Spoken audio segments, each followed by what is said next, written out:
अगर आप लोगों की बातें सरकार नहीं मानेंगे तो क्या आगे का रणनीति क्या है?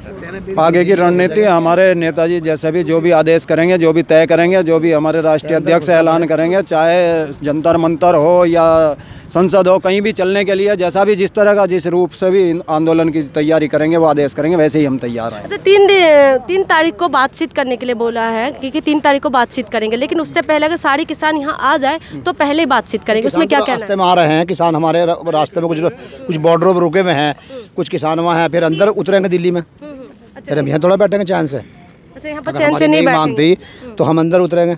अच्छा ठीक है, यहाँ पर और भी किसान हैं। आप कहाँ से आए हैं सर? मेरठ से आए हैं। कितना परेशानी हो सर यहाँ पहुँचने? मैम हम आए हैं यहाँ 40-50 गाड़ी से आए हैं। थोड़ा सा सोशल डिस्टेंसिंग मेंटेन करके। हाँ जी 40-50 गाड़ी से आए हैं और जैसे अब एग्जिट नहीं होने दे रहे तो कोई नहीं, अब इकट्ठे हो जाएंगे तो हम अपना हक लेंगे, वहाँ बॉर्डर जाम करेंगे जाके। अच्छा, बॉर्डर में ऑलरेडी तो लोग अभी भी डटे हुए हैं बट इतने नहीं है। हम भी वहीं जाएंगे। आप कह रहे हैं कि बाहर निकलने नहीं दे रहे? हमारे आ रहे हैं ना, पीछे से 60-70 ट्रैक्टर आ रहे हैं और बसें ट्रॉली आ रही हैं, सब कुछ आ रहा है, तो हम वो भी एंटर करा लेंगे एक बार, तो फिर एक बार में ही चले जाएंगे, हम रुकने वाले नहीं हैं और ना रुकेंगे। ये नाम में रोक सकते हैं। कल किसी ने टीवी में दिखा रहे थे एक चैनल पे कि किसी ने बताया कि जिस तरीके से इंदिरा गांधी के साथ हुआ मोदी के साथ भी हुआ। नहीं मैम, वो फेक न्यूज़ है। आप वो यूट्यूब उसी पर चैनल पर डली हुई है, वो पूरी वीडियो देखो, वो फेक है। ये कह रहे हैं ना खालिस्तान के बारे में, ऐसा कुछ नहीं है। हम सारे किसान हैं, खालिस्तान का इसमें कोई मैटर नहीं है। तो ये वो किसी ने गलत दी हुई है, ऐसा कुछ नहीं है। हाँ जी, तो फेक न्यूज़ है। हाँ जी। अगर आप मीडिया जिस तरीके से कवर करे आप लोगों को, तो मीडिया के लिए कुछ कहना चाहेंगे? नहीं, मीडिया तो सही कर रही है, लेकिन जरा और प्रचार करती रहे तो और फायदा रहेगा। हम लोग तो यहाँ हैं और जब तक ये हमारा जो 3 कानून वापस नहीं लेने के, तब तक हम लोग यहीं रहेंगे। बाकी जैसा आदेश होगा हमारे अध्यक्ष साहब का, अगर वो कहेंगे बॉर्डर पर चलो रोड जाम करो, तो हम वही कार्य करेंगे। अच्छा, कोरोना की वजह से थोड़ा सा डिस्टेंसिंग मेंटेन करके रखिए। हम और भी लोगों से जानेंगे। आप कहाँ से आए हैं सर? हम बिजनौर से आए हैं, उत्तर प्रदेश से। उत्तर प्रदेश से आए हैं, तो आने में रास्ते में कोई दिक्कत हुई आपको? वैसे तो कोई दिक्कत नहीं, थोड़ी सी दिक्कत हुई थी, लेकिन वो इतनी बड़ी समस्या नहीं थी, आ गए हम लोग। अच्छा, अगर ये बात नहीं मानेंगे सरकार, जैसे बातचीत करने के लिए कह रहे हैं, अगर इन केस नहीं माना आप लोगों की जो मांग है, तो फिर क्या करेंगे? आगे का रणनीति क्या है? आगे की रणनीति जो आदेश होगा सरदार जी का, राष्ट्रीय संगठन मजदूर संगठन सरदार BM सिंह जी का, उसी आदेश के अनुसार हम कार्य करेंगे।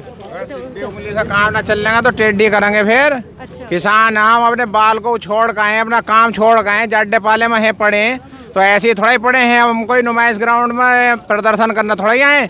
अगर सरकार अपनी बात नहीं मानती, वैसा सरकार यो कह रही कि अन्नदाता हैं, अन्नदाता जब ही लो ही रहे हैं कि जब लो वोट की जरूरत पड़ा, उसके बाद भी तो अन्नदाता ही हैं। अगर सरकार अन्नदाता मान रही है ना, तो आके इनके ये बिल जो 6 महीने से चल रही है, हमने अपने यूपी के बिजनौर में चक्के जाम भी करे, हम जो क्रमिक अनशन पर भी बैठे। बाकी जब हमें पता लगा कि बॉर्डर पर हमारे किसान भाइयों को रोक रखा, हमारे राष्ट्रीय किसान मजदूर संगठन के जो सरदार BM सिंह हैं, उन्होंने ये कही कि हिंदुस्तान के किसी भी किसान पर अगर कोई परेशानी या कोई आपत्ति है तो राष्ट्रीय किसान मजदूर संगठन का सैनिक होना चाहिए। हम अपना काम छोड़कर, दिक्कत हमें बहुत आई, जाड्डे पाले में आए हम, पुलिस वालों ने भी रोका। बाकी पुलिस वाले भी तो हमारे यहाँ हम सही हैं, वे भी सरकार यो ना मानना कि पुलिस के बल पर इन्हें रोक लेंगे। कोई उग्रवादी नहीं है, हम विदेश से नहीं आए, हम लाहौर से या अमेरिका से नहीं आए, हम है कहीं हम लोग। ये फेक न्यूज़ उल्टी सुद्धी दिए जाओ, किसान इतना बावला नहीं है। हमारे माननीय सरदार BM सिंह ने हाई कोर्ट से अगर किसान सीधा होता, उन्होंने लड़ाई लड़कर ब्याज पास कराया। बाकी क्या करा इस योगी सरकार, मोदी सरकार ने?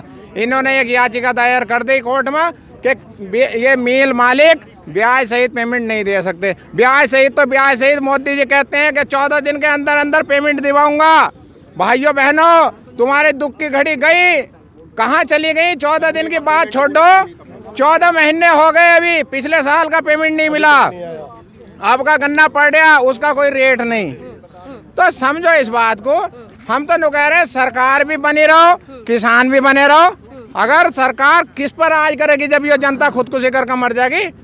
तो मैं तो सरकार को भी वही मशवरा देना चाहूँगा, यो इतना धन पब्लिक का खर्च करा रही है सरकार, गेहूँ नहीं बोया गया, आगे को ये गल्ला फ्री जो बांट रहे हो, कहाँ से आवेगा? किसान पैदा करेगा जब आवेगा। यो सरकार अगर चाहती है तो हमारे यहाँ भी 7 सीट हाँ सांसद हाँ उन्हें भेज कर हमारे यहाँ भी इस बात का निस्तारण कर सकते या इस मामले को हल कर सकते, बजाय है पब्लिक को खींचने को। मैं तो कह रहा ये आगे इन बिलों को वापस कर ले या MSP रेट पर गारंटी लिख दें, 2 शब्द लिख दें गारंटी के MSP पर जो खरीद होगी उसकी गारंटी है हमारी। अच्छा सर, जिस तरीके से अभी बताया गया है गृह मंत्रालय, जैसे अमित शाह जी ने बताया है, पहले तो 3 तारीख का डेट था, अगर आप लोग यहाँ पर सब इकट्ठा हो जाए तो पहले बातचीत हो जाएंगे, हो सकते हैं, तो उस मामले में क्या कहना? सरकार इस बात को क्यों सोच रही है? सरकार सबको इकट्ठा करके फांसी पर चढ़ावोगी क्या? ये जितने खड़े सरकार आके बिल वापस कर दो, इनसे ही वादा कर दो, सब बॉर्डर पर सभी चले जाएंगे, ये भी चले जाएंगे। है कोई मकान बनाना थोड़ा ही आए हम, या बॉर्डर पर जाकर बात करो। तो सरकार अगर कोई निर्णय लेगी तो सबको पता लगेगा, सबको पता लगेगा इस बात का। कोऑर्डिनेशन कमेटी के राष्ट्रीय अध्यक्ष VM सिंह जी पहुंच चुके हैं, आइए स्वागत करें। हम उनसे भी बातचीत करेंगे। हाँ जी बताइए। हाँ बोलिए। मैं महामहिम राष्ट्रपति द्वारा कबीर पुरस्कार से सम्मानित हूँ। राष्ट्रीय किसान संगठन का मैं राष्ट्रीय सचिव हूँ। आज देश में जो मोदी सरकार चल रही है, उन्होंने किसानों की इतनी बड़ी उपेक्षा की है। मैं 92 से किसान संगठन में काम कर रहा हूँ, लेकिन इतनी सरकारें देखी हमने, लेकिन ऐसी सरकार नहीं देखी जिस तरह की ये मोदी सरकार है। जनता ने पूर्ण बहुमत में सरकार को बनवाया। आज किसानों की बात सुनने को ये लोग राजी नहीं है। देश के गृह मंत्री अमित शाह जी ये कह रहे हैं कि पहले किसान यहाँ पर आए और उसके बाद में हम बात करेंगे। ये सरकार इतने छोटे दिल की है कि किसानों से अपनी शर्त कर रही है कि पहले किसान आए। सरकार को चाहिए कि हम उस सरकार के पास ये आए, सरकार हमारे पास आए और हमसे वार्ता करे कि आपकी समस्या क्या है। इन्होंने कृषि बिल जो 3 बिल बनाए हैं, जो बिना विधानसभाओं में पारित किए हुए गुपचुप तरीके से कोरोना काल का लाभ उठाते हुए ये बिल पास कर लिए, जिससे पूरा देश का किसान तबाह हो जाएगा, कंपनियों को देश की खेती चली जाएगी। आज जो तमाम गाड़ियों में घूम रहे हैं वो पैदल हो जाएंगे। जितने आज हमारे मीडिया के जो कैमरा वाले हैं, जो मीडिया हमारी है, सारा कुछ हमारा है, लेकिन सारा कुछ विदेशी हो जाएगा। बहुराष्ट्रीय कंपनियों के हाथों में ये सौंपना चाहते। ये बात करते हैं ईमानदारी की, और इनके अंदर क्या सच्चाई है? कोई सच्चाई दिखाई ही नहीं देती। आप देश का किसान अन्नदाता है और पूरे देश को पशु पक्षियों को खिलाता पिलाता है। इस तरीके से सर बताया जा रहा है कि किसानों की जो ये आंदोलन है, किसी राजनीतिक पार्टी का इसमें इन्वॉल्वमेंट में है, कि जिसकी वजह से कि राजनीतिक पार्टी सपोर्ट कर रहे हैं। देखो, बात ये है, राजनीतिक पार्टी का इसमें कोई हस्तक्षेप नहीं है। पूरे देश का किसान जागा हुआ है। ये किसान विरोधी बिल है, तीनों बिल किसान विरोधी हैं। किसान जागरूक है, पढ़ा लिखा हुआ है। दूसरी बात, सरकार की ये भी मंशा गलत है कि सरकार ने ये बताया कि इसमें खालिस्तानी घुसे हुए हैं, नक्सलवादी घुसे हुए हैं। तुम्हारे पास इतनी इंटेलिजेंस है, IB है, RO है और स्पेशल ब्रांच है, LIU है। ये किस लिए आपने इतनी तनख्वाह देते हो? आप उसकी जांच करिए। जो भी गलत संदिग्ध व्यक्ति है उसको हिरासत में लेकर उससे पूछताछ करिए।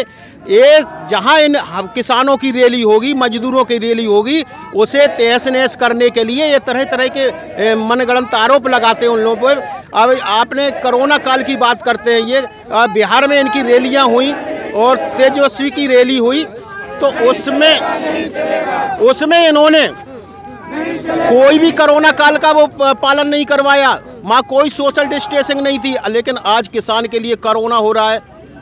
खाने पीने, अगर कोई चाय पी रहा है तो कोरोना नहीं है। यहाँ पर जिस तरीके से अरेंजमेंट हो रहा है, जैसे बताया जा रहा है कि केजरीवाल सरकार के द्वारा आप लोगों को खाने की व्यवस्था, टॉयलेट की व्यवस्था, सब कुछ व्यवस्था कर रहा है, तो उसमें कुछ कहना चाहेंगे? देखो, मोदी जी हमारे देश के प्रिय नेता हैं, पूर्ण बहुमत में आए हैं देश के अंदर, तो जनता ही ने तो चुना है।